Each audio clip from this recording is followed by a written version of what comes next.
પ્રાથમિક માહિતી મુજબ રાજકોટ શહેર હનુમાનમળી ખાતે ડમ્પર ચાલક દ્વારા એક સ્કૂટી ચાલક એક્ટિવા ચાલક બેનને અડફેટે લેતા એક વિદ્યાર્થીનીનું મોત થયું છે ને એક ઇન્જર્ડ થયેલ છે.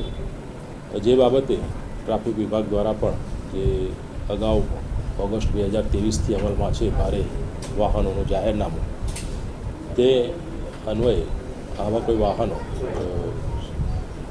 પ્રતિબંધિત સમયમાં રાજકોટ શહેરમાં પ્રવેશે નહીં તે માટેની નમૂનારૂપ કાર્યવાહી ટ્રાફિક શાખા દ્વારા કરવામાં આવશે. સાહેબ, શું લાગી રહ્યું છે, કેટલા વાગે અકસ્માત થયો હતો? કારણ કે જાહેરનામું 8 વાગ્યા પછી લગભગ પ્રવેશ બંધી છે, છતાં આ કામ ચાલી રહ્યું જે જાહેરનામું છે એ સવારના 8થી 2 દરમિયાનનું છે, સાંજે 5થી 9 દરમિયાનનું છે પ્રવેશની બંધીનું.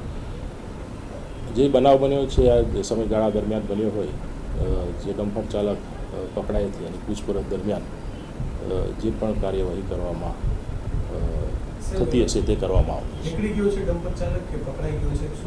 ડમ્પર ચાલક ત્યાંથી ડમ્પર મૂકીને જતો રહેલો હોવાનો ટ્રાફિક. હવે ડ્રાઈવ યોજવામાં આવશે, કારણ કે જે જાહેરનામું છે તેનો અમલ નથી થતો ને આવા દુર્ઘટનાઓ. અમે કીધું એ પ્રમાણે કે જે આવા પ્રતિબંધિત સમયમાં જે ભારે વાહનો પ્રવેશ કરતા હોય છે એના સામે ટ્રાફિક શાખા દ્વારા નમૂનારૂપ કાર્યવાહી હાથ ધરવામાં આવશે.